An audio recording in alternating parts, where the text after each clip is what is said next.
الحمد لله وكفى وسلام على عباده الذين اصطفى أما بعد فأعوذ بالله من الشيطان الرجيم بسم الله الرحمن الرحيم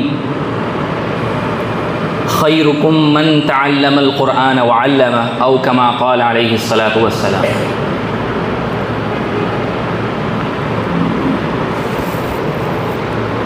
محترم بزرگوں، مہمانان کرام اور اسٹیج پر تشریف فرما اساتذہ کرام اور پیارے طلبہ، آج آپ لوگوں نے دیکھا کہ آپ کا ہی ایک کلاس میٹ محمد عارض نے اپنے حفظ قرآن کی آخری آیات تلاوت کی اور حافظ قرآن بن گیا۔ حافظ قرآن ہونا یہ کوئی معمولی بات نہیں، یہ کوئی ایسی بات نہیں ہے کہ آپ کے پاس ڈھیر سارا پیسہ ہو، دولت ہو، آپ مارکیٹ میں جائیں اور جا کر یہ کہیں کہ مجھے حافظ قرآن کی ڈگری دے دو اور آپ کو مل جائے۔ دنیا کے اندر بہت ساری فرضی ڈگریاں بھی خریدی اور بیچی جاتی ہیں، مگر قرآن کریم کی کوئی ڈگری نہیں، حافظ قرآن کی کوئی ڈگری نہیں۔ حافظ قرآن کی ڈگری یہ ہے کہ وہ پورے قرآن کو اپنے سینے کے اندر بسا لے اور اس کو یاد کر لے اور اس کو یاد رکھے، یہ حافظ قرآن کی ڈگری اور یہی اس کا سرٹیفکیٹ ہوتا ہے۔ قرآن کریم غیر معمولی کتاب، چیلنجنگ بک، رہتی دنیا تک کے لیے چیلنج۔ دنیا میں اور بہت ساری کتاب ہیں مگر کوئی قرآن کی مماثل نہیں، کوئی قرآن کے ہم پلہ نہیں۔ ابھی بھی دنیا کے اندر توریت موجود ہے، انجیل بائبل موجود ہے، چاہے وہ کسی بھی شکل میں ہو، تحریف شدہ، چینج کی ہوئی شکل میں ہو، مگر موجود ہے۔ دنیا میں پڑھائی کا دور دورہ ہے، بہت ساری کتابیں پڑھائی جاتی ہے، مگر قرآن سے زیادہ پڑھی جانے والی کتاب اس دنیا کے اندر کوئی نہیں۔ قرآن سے زیادہ پرنٹنگ کی جانے والی کتاب، چھاپی جانے والی، تیار کی جانے والی کتاب کوئی نہیں۔ ذرا سوچو، قرآن سے زیادہ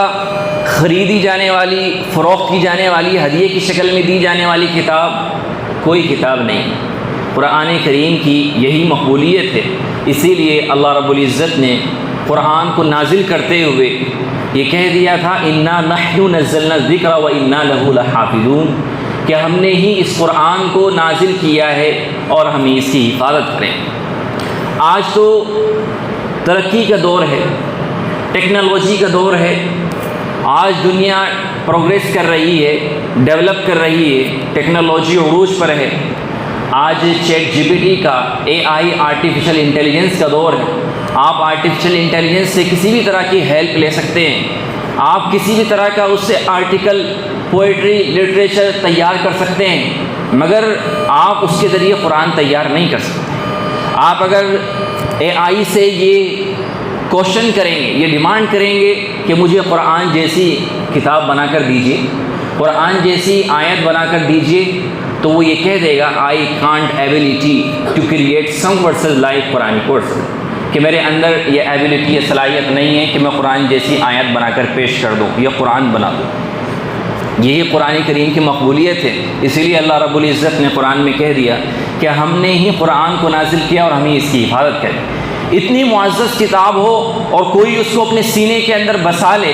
اس کو محنت سے اسٹرگل کر کے، قربانی دے دے کر اس کو یاد کر لے، تو اس کی جو فضیلت ہے، اس کا جو ریوارڈ ہے، اجر ہے، وہ بھی اللہ رب العزت کے یہاں بہت بڑا ہے۔ جب ایک بچہ حافظ قرآن بنتا ہے تو اس کے حافظ بننے میں صرف اور صرف اس کی محنت نہیں ہوتی، بلکہ اس کے پیچھے اس کو سپورٹ کرنے والے پیرنٹس، اس کو سپورٹ کرنے والے، اس کی ہیلپ کرنے والے، اس کے والدین، فیملی والے، بھائی بہن، یہ سب پیچھے موجود ہوتے ہیں،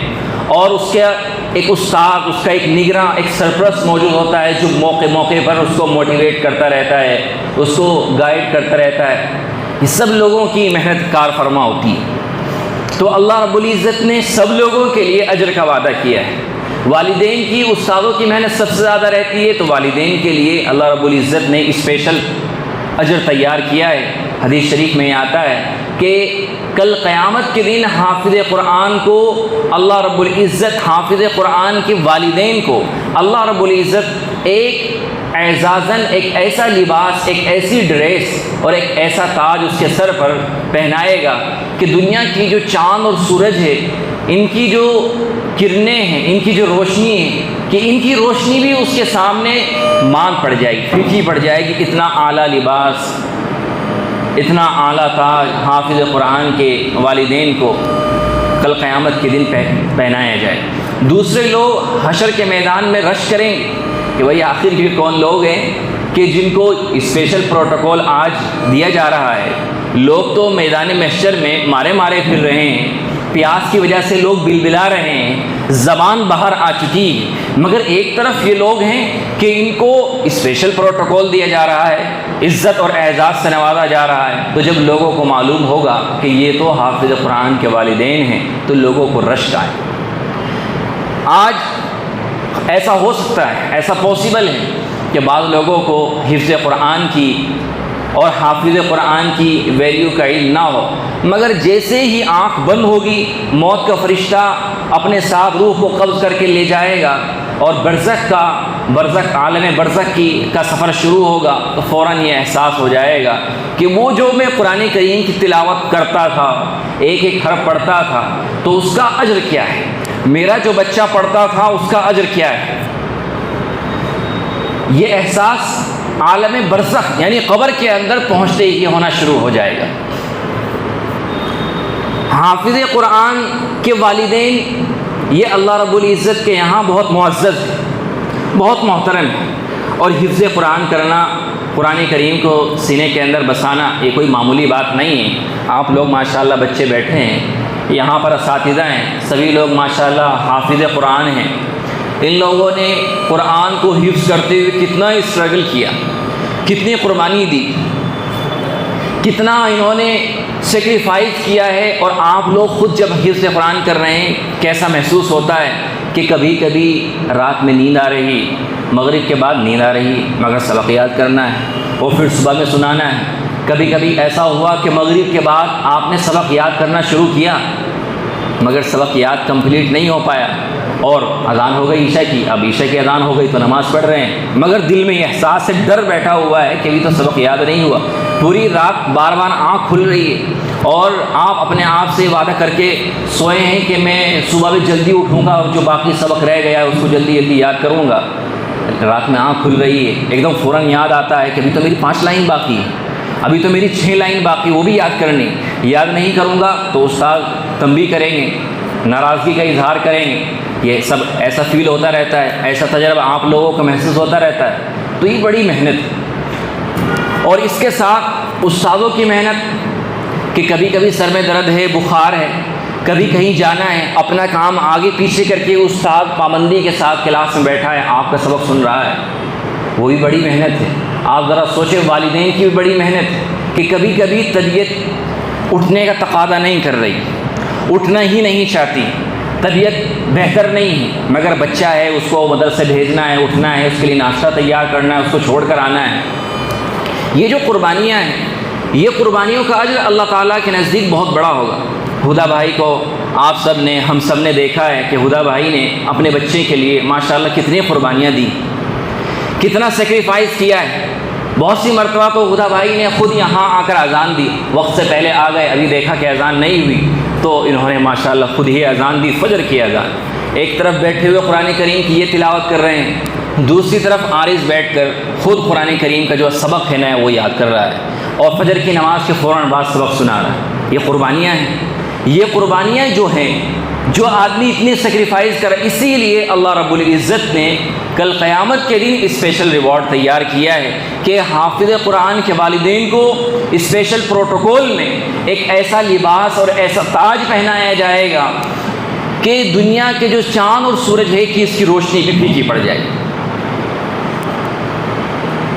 اب آپ سوچیں کہ جب والدین کو اتنا اعزاز اتنی عزت دی جا رہی ہے تو پھر خود جو حافظ قرآن ہے اس کو اللہ کے یہاں کیا مقام ملے گا، کیا مرتبہ ملے گا۔ حدیث شریف میں تو یہ آتا ہے کہ اللہ رب العزت اس کو یہ کہہ دے گا اقرأ ورتقی ورتل کما کنت ترتل فی الدنیا، کہ تو پڑھتا جا، قرآن کریم کی تلاوت کرتا جا جیسا کہ تو دنیا کے اندر قرآن کریم کی تلاوت کرتا تھا، اور اپنے درجات پر چڑھتا جا۔ جہاں تیری فإن منزلک عند آخری آیت تقرأها، جہاں تمہاری آخری آیت ہوگی وہی تمہارا مقام ہوگا، وہی تمہارا مرتبہ ہوگا۔ کتنی بڑی بات ہے کہ اللہ رب العزت حافظ قرآن کو یہ بات کہہ دیں گے، جہاں تمہاری لاسٹ آیت وہی تمہارا مقام، وہی تمہاری منزل۔ اس لیے میرے بھائیوں، میرے پیارے بچوں، جو لوگ قرآن کریم حفظ کر رہے ہیں یہ ان کے لیے موٹیویشن ہے کہ آج حافظ قرآن محمد عارض ہے، انشاءاللہ کل 1 مہینے کے بعد، 2 مہینے کے بعد، 6 مہینے کے بعد، 1 سال کے بعد، یہ 2 سال کے بعد ہم بھی حافظ قرآن ہو گئے انشاءاللہ۔ سب لوگ بولو انشاءاللہ۔ ہم بھی محنت کریں گے اور ہم بھی اپنے والدین کا سر عزت سے ایسے ہی بلند کریں گے جیسے آج محمد عارض اپنے والدین کا سر عزت سے بلند کر رہا ہے، اپنے رشتہ داروں کے لیے قابل فخر بن گیا ہے۔ انشاءاللہ محنت کریں گے نا۔ دنیا کے اندر بہت ساری ڈگریاں آپ کو مل جائیں گی، مگر حافظ قرآن سے بڑی ڈگری میرے نزدیک کوئی نہیں۔ کیوں؟ اس لیے کہ سرکار دو عالم صلی اللہ علیہ وسلم نے ارشاد فرمایا ہے خیرکم من تعلم القرآن وعلمہ، کہ تم میں بیسٹ پرسن، سب سے بہترین شخص اللہ کے یہاں اور اللہ کے رسول صلی اللہ علیہ وسلم کے نزدیک وہ ہے جو قرآن کریم کو سیکھتا ہے اور قرآن کریم کو سکھاتا ہے۔ تو یہ تو اللہ کے نبی صلی اللہ علیہ وسلم حافظ قرآن کو اور حافظ قرآن کے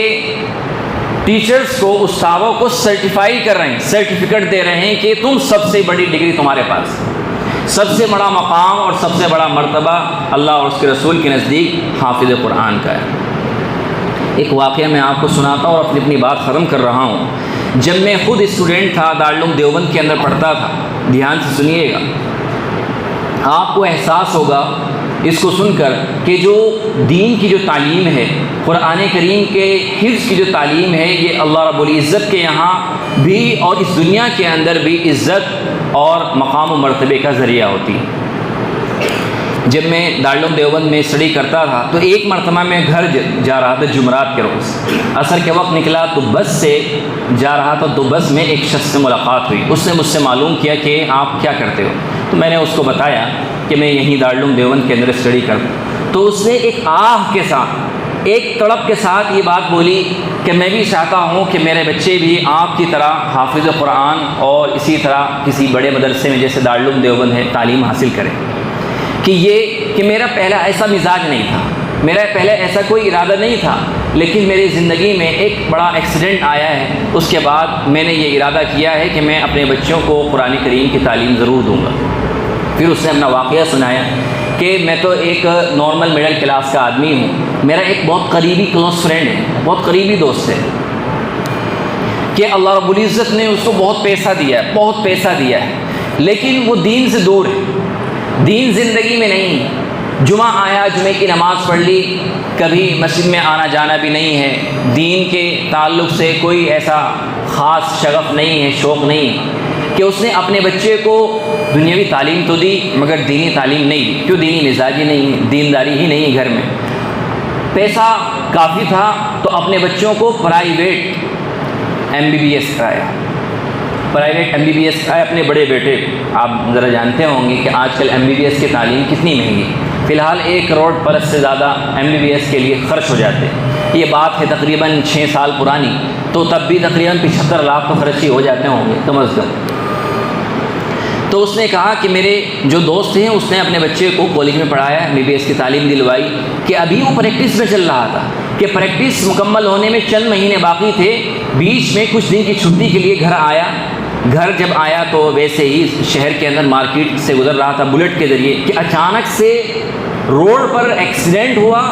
اور وہ فوراً آن دا اسپاٹ وہیں پر وہ ختم ہو گیا، ایکسپائر ہو گیا۔ کہ اس ایکسیڈنٹ کی وجہ سے، اس حادثے کی وجہ سے میرے دوست کو اتنا صدمہ ہوا کہ وہ خود اور اس کی وائف ڈپریشن میں چلی گئی۔ کہ مجھے اس سے بڑا احساس ہوا کہ یہ بچہ جو تھا کہ بڑا خوبصورت نوجوان بچہ تھا، اس کے باپ نے کروڑوں روپیہ اس کی تعلیم کے لیے لگا دی، تو وہ جو کروڑوں روپیہ اس نے اپنے بچے کی تعلیم پر خرچ ہوا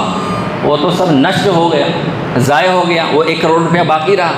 نہ تو پیسے باقی رہے اور نہ ہی وہ بچہ باقی رہا۔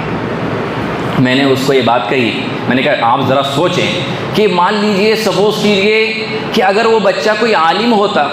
یا کوئی حافظ قرآن ہوتا اور اس کے ساتھ سیم حادثہ پیش آ جاتا تو 1 کروڑ تو روپیہ نہیں لگتے، مگر وہ اس کی دنیا تو یہ ختم ہو جاتی، مگر آخرت میں تو وہ بھی اور اس کے والدین بھی اللہ رب العزت کے یہاں سرخرو ہو جاتے، اس کی آخرت تو بنی رہتی۔ مگر یہ جو ڈاکٹر لڑکا، ڈاکٹر اسٹوڈنٹ، یہ جو آن دا اسپاٹ ختم ہو گیا، اس کی تو دنیا بھی ختم ہو گئی، کروڑوں روپیہ برباد ہو گیا، دنیا بھی ختم ہو گئی، اور دین سے کوئی تعلق نہیں تھا تو آخرت بھی ختم ہو گئی۔ تو اس کو یہ بڑا احساس ہوا، اس نے کہا کہ میں نے بھی یہ ارادہ کر رکھا ہے کہ میں اپنے بچوں کو دنیاوی تعلیم دوں گا مگر دینی تعلیم کو پہلے پرائیورٹی دوں۔ اس لیے میرے بھائیو، جو لوگ یہاں پر بیٹھے ہیں ان سب کے لیے، ہم سب کے لیے یہ واقعہ عبرت کا موقع ہے کہ ہم اپنے بچوں کو دنیاوی تعلیم دیں، یقیناً دیں،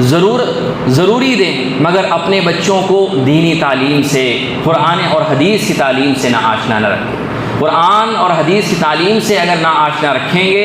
تو یہ دنیا تو گزر جائے گی، دنیاوی زندگی جیسی کیسی گزر جائے گی، مگر آخرت کے اندر اللہ رب العزت کے سامنے ہم کو جواب دینا مشکل ہو جائے گا۔ دعا فرمائیں اللہ رب العزت ہم سب کو عمل کی توفیق عطا فرمائیں اور ہمارے دلوں کے اندر قرآن کریم کی محبت کو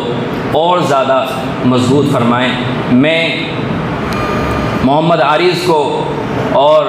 نور الہدیٰ بھائی کو اور ان کی فیملی کو اور اس کے اساتذہ کو، حضرت قاری شاہ عالم صاحب، قاری شفیق صاحب اور دیگر اساتذہ ہیں اور تمام اساتذہ کو اپنی طرف سے مبارکباد پیش کرتا ہوں اور یہ دعا کرتا ہوں کہ اللہ تعالیٰ اس بچے کو ان سب کے لیے، ہم سب کے لیے ذریعہ آخرت بنائے اور اس کو اسلام کے لیے، اپنی اسلام کی خدمت کے لیے قبول فرمائے اور اس کو اسلام کا ایسا خادم بنائے کہ یہ انٹرنیشنل لیول پر اسلام کو عام کرے، اسلامی تعلیمات کو دوسروں تک پہنچائے اور ہم سب کے لیے، اپنے والدین کے لیے اور ہمارے مدرسے کے لیے دنیا اور آخرت میں سرفروئی کا ذریعہ بنے۔ آمین۔